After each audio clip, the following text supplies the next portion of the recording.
Good evening. As my speech title suggests, I'm going to teach you tonight how to cook the perfect steak. And to do that, I'm going to follow three main steps. The first step is going to be prep work, what to put on your steak, and most importantly, what not to put on your steak. The second step is grilling, how to cook your steak, and how to get that picture perfect finished. Finally, my third main point I'll be talking about tonight is presentation, what to put on your steak at the very end, and what to serve it with.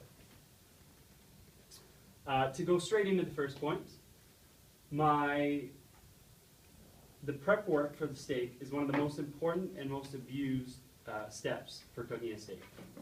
I'm going to have you grab all the things that you think should go on steak, teriyaki sauce, mustard, red wine, ketchup, and steak sauce, and you're going to grab that and you're going to drop it straight in the trash.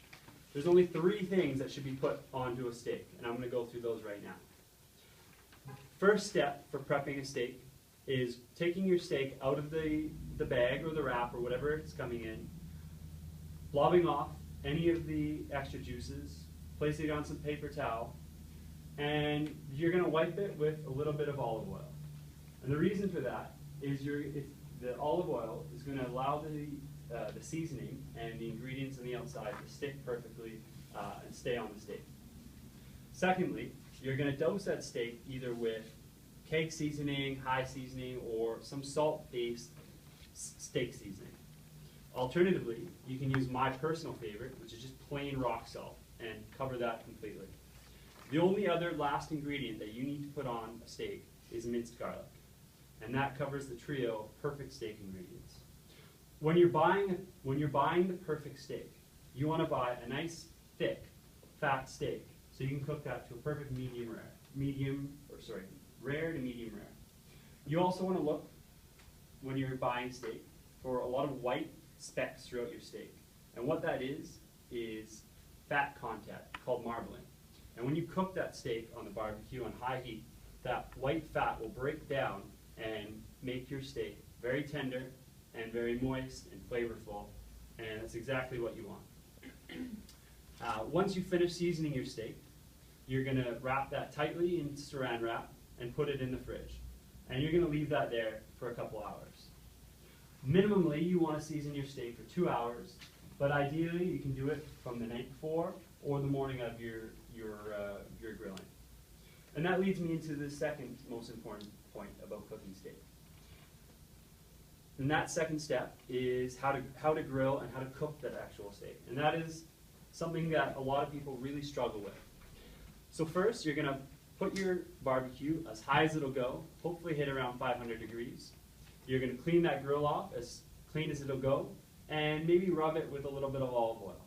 What that olive oil will it'll prevent the steak from sticking, and it'll even raise the temperature of the grill even higher. So once that grill is a nice 500-600 degrees, you're going to take your cold steaks, plop them all on the grill, and you're going to leave them there and sear them nice and hot for 2 minutes. Once you've got your two nice, perfect brown marks, you're gonna only do one crucial key move for turning your steak. You're just gonna turn it 180 degrees, and that's it. You're gonna leave it. When you're cooking the perfect steak, less is more. You don't want to be flip-flopping your steak because that will lose juices and not make a picture-perfect steak.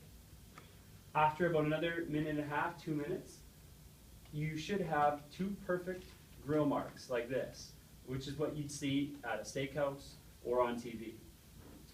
You can turn the temperature down, open the lid up, and flip that steak over, and that's the last time you're going to touch the steak on the grill. You're going to cook that steak for another couple minutes or until you hit a nice rare to medium rare, and no more. If you eat your steak more than that, don't ever come over to my house because you completely ruined it, and it should be illegal. When you cook a steak more than that, you lose all the nutrients, all the flavor, and all the moisture, and it's just a disaster. Then that leads me right into my third and final point on cooking the perfect steak. You're going to take that steak, put it onto your plate, And you're going to grab the salad, the vegetables, and any other greens that you've made for your nice, perfect steak. And you're going to throw those in the trash as well. The only thing that you want with the perfect steak is a baked potato and maybe a little bit of seafood. Some tiger prawns is what I would suggest. Or some king crab or something similar. Nothing else needs to go with the perfect steak. You also don't need to rest the steak, like some people commonly believe. You can serve that right away, or you can wait a couple minutes, whenever suits your shrimp grilling time. And so to conclude, there's 3 really important steps to cooking the perfect steak that are going to leave your guests and your family coming back for more every week. The first step, and most important, is prep work, what to put on your steak, and more importantly, what not to put on your steak. The second, how to grill that perfect steak, the correct temperature, and most importantly, less is more on touching the steak on the grill. And finally, to conclude, the last step is what to serve your perfect steak with. Thank you very much.